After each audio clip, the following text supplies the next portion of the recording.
something I'm gonna sneak into this video real quick before I get too much further on the car is all of the fluids. So that way, once I get done doing the springs and all that stuff, I can pretty much just put the car on scales, corner balance it, and then I don't have to lift it back up again. So we're gonna go over what I use. I don't think it's worth kind of videoing doing it. It's just, that's basic stuff. So yeah, so here's what we use.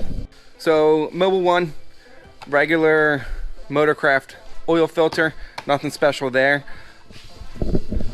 I mentioned this in a prior video, I think, or if you've kind of been following my car for a little bit, there's a 3.5 EcoBoost in it, so that's why might look a little bit different. So but the engine is basically unmodified. It's actually detuned a little bit to be legal for American Iron, so I actually get away with a lot of, you know, stock stuff or not really special stuff because of that. Transmission fluid, Redline MTL, again being a 3.5 EcoBoost. We have an MT82 out of a 2011 V6 Mustang in the car, so again, nothing special there. RBF 600, I've been using this since I've started racing, never had an issue boiling stuff, so so that's it for brake fluid. For the differential, we use this Redline 75-140. Again, the differential in my car is actually a stock diff with stock gears. I think it's 327s. I did do carbon, the hell are they called?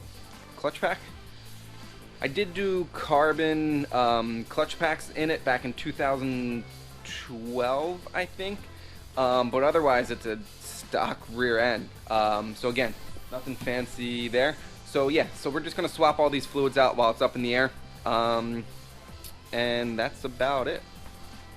Alright guys, today's little tech tip, filling your diff and your transmission in Mustang without one of those little pump things which take like forever. All you gotta do is put a funnel, find a hole, something like a factory stamped hole near where you need to go. On Mustangs there's one like right here, and then basically off of the bottom of that funnel,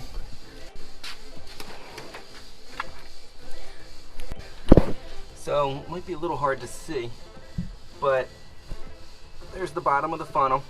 The tube comes down and into the diff, and then you can see I noted how many, or the fluid capacity of the diff, so that way I can kind of just dump oil in.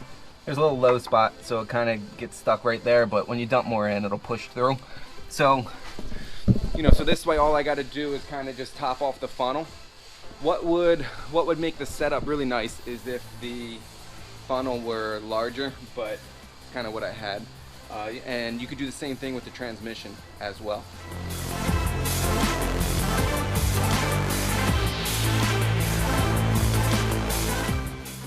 Alright, so another thing I'm going to do that I kind of just realized, yesterday when I did the you know, stand on the splitter test, that amount of leverage and everything, if you go back and re-watch it, you'll see that actually like the you know, the reinforcement beam and the frame rail, since I got rid of so much of the front of the car to fit all this stuff, that's actually kind of like where half of that flex is coming from.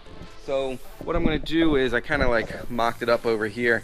This ratchet strap, I'm basically going to run like a diagonal up to somewhere on the strut tower, you know, the strut tower brace. Obviously remount this, move this is easy. Just come off of there down to the end, so that way it'll kind of triangulate the whole front end, helping that downforce. So I'll show you what I mean. We have no ratchet strap on this side right now, and I'll see if I can, so I'm kind of just pushing on it a little bit. You might be able to see how much this is moving in relation to the intercooler. So yes, I don't know if that's going to kind of come across on video or not, but yeah, that's kind of something I didn't quite think of. And with the downforce we're expecting out of the new splitter, I think it's kind of like a little safe bet to go ahead and do this. Alright, so I'll show you guys what I did. So we pretty much ran this bar from the strut tower down to the frame rail, or I'm sorry, the reinforcement beam on both sides. I got lucky that I cleared this right here. I actually don't need to do anything other than move our overflow reservoir. So what I'm gonna do now, we're gonna keep an eye on this joint right here. So what I'm gonna do is I'm gonna hop on the bumper beam right here so you can kind of see how much movement we're trying to limit. Ready, so watch this gap right here.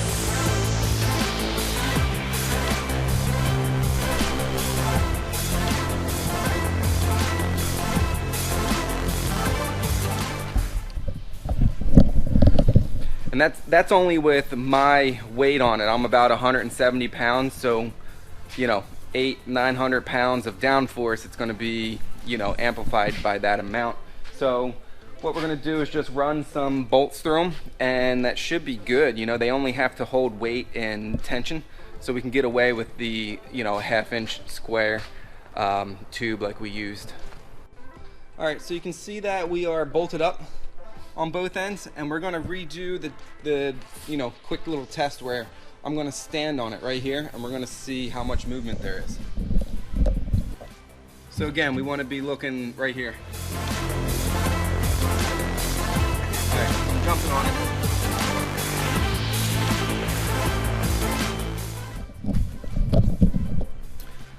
Alright, so there you go. Pretty quick, pretty easy.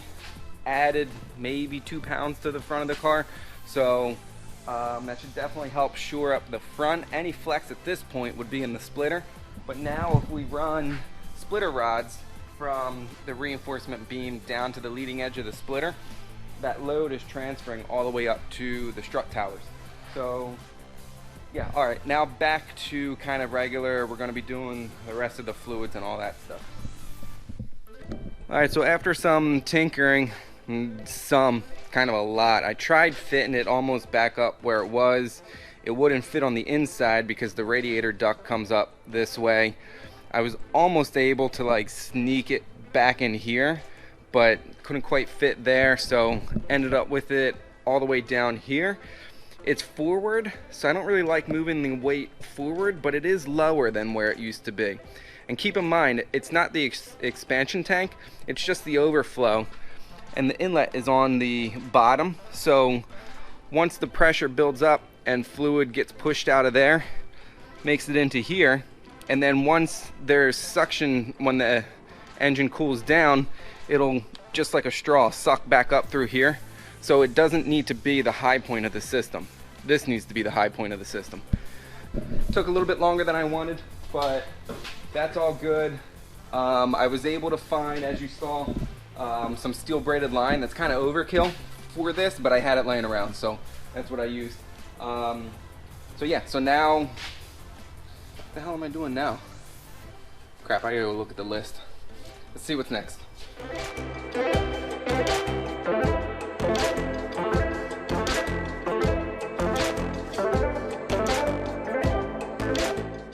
Alright, so we just did a show quality paint job on the little tabs that we had to weld.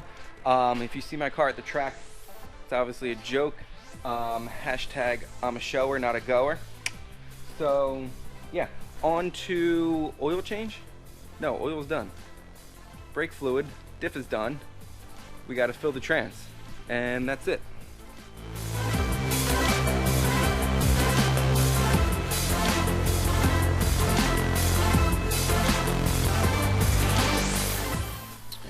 Alright, so another thing I did was I took out all my ballast. So you can see we got two 26s, and that's a 30. So I took out 82 pounds.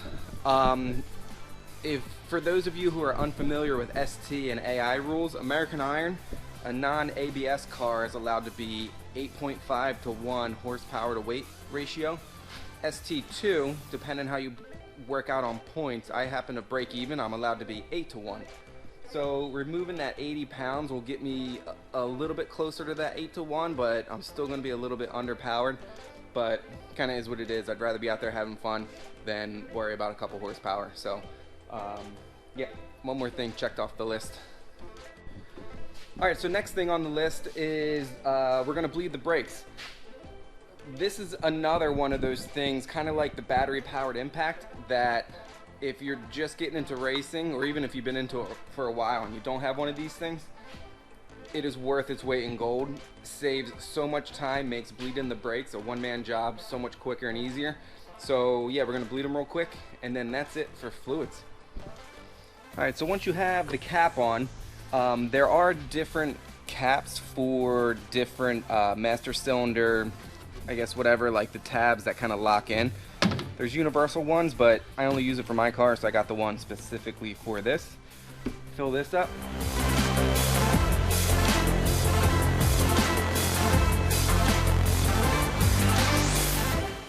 So we're gonna run just about one bottle through it. Nice.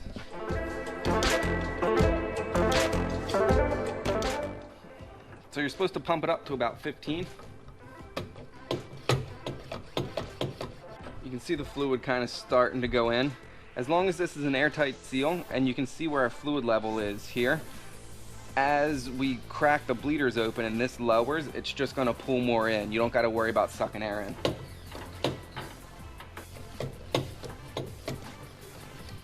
There you go, about 15.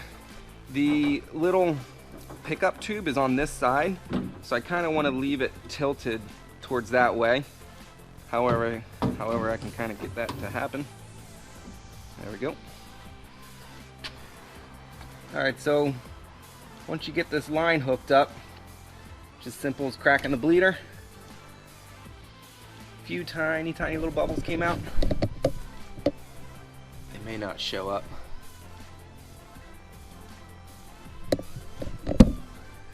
The color's not that dark anyways. You can see the bottle starting to get filled slightly. So we're not really doing a full flush, we're just kind of doing a little bleed just to get some fresh fluid in there because it's been sitting all winter. So the fluid's a little bit dark, so let's go a little bit more.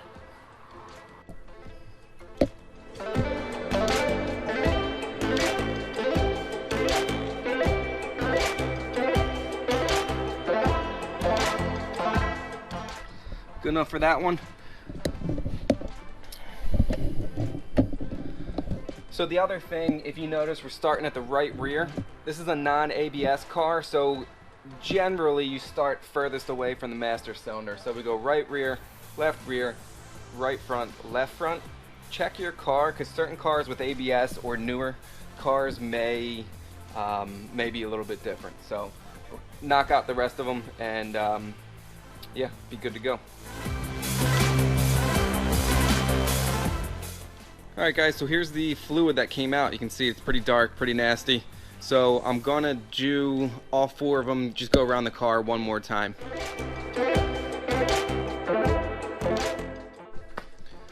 Alright, so after flush number 2, you can see it's a little bit cleaner, still a little bit dark, but not too bad, so good enough to go with it. Alright, so we just finished our brake bleed, and you can see how easy it was using this Motive Power Bleeder. Now what we need to do to relieve the pressure, just crack the lid. Oop.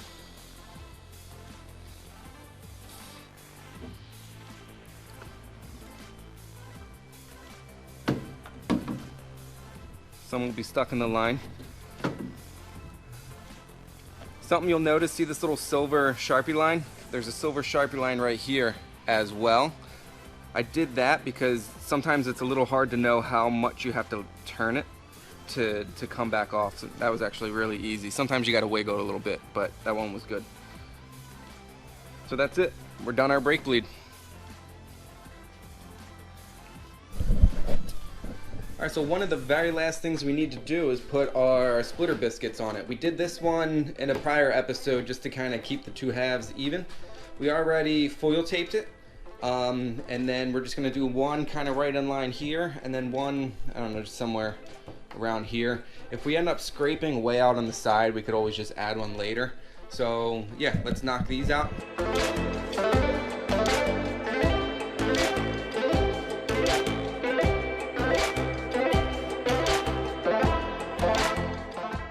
So it's Friday morning. Race is tomorrow. Still have a list of like little odds and ends. Clean and organize the trailer because it's been sitting all winter, so stuff just kind of whatever gets tossed around. Decals finally. We're gonna do one final test fit of the splitter and bumper in case we got to do any fine-tuning thing. Those little Zeus brackets might have to be moved because when it was mocked up they weren't quite lining up anymore. Let's see. Oh, and then wash it. Splitter side plate. Go run and get gas.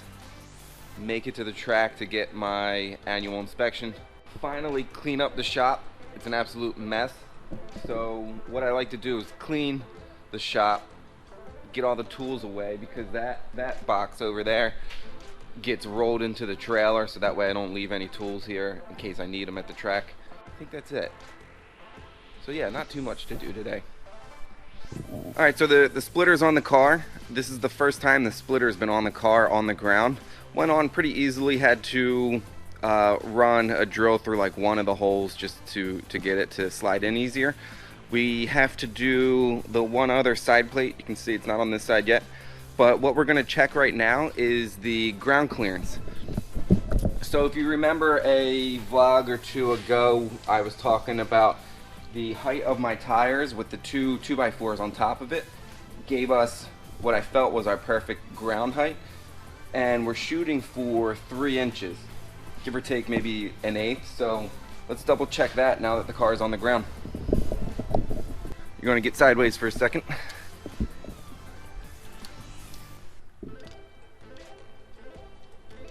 So there you go. With the splitter at level, we're at, we'll call that almost exactly 3.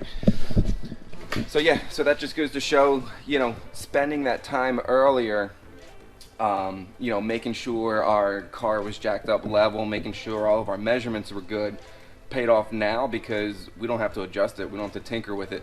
It's not too high or too low, and we gotta, you know, refab stuff. It's set. So on to the next thing. All right, so I'm checking tire clearance, and you can see how close we get down there. But it clears by not even a quarter of an inch, so we're good. All right, so one of the last things we have to do before we load up is decals.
Alright guys, that's where we're going to close this one out. After we washed it, we pretty much just loaded it up and headed off to the race. Hopefully you kind of learned something, picked up some little tips or tricks, and you know, saw some of the back end stuff that goes into preparing for a race. Those little tiny details are what can make or break your weekend. At the time of recording this, the first race already happened, so our next video will be our first race weekend. We definitely learned a ton. So if you haven't subscribed, please click that little subscribe button down below. As always, thanks for hanging out, and I'll see you guys in the next one.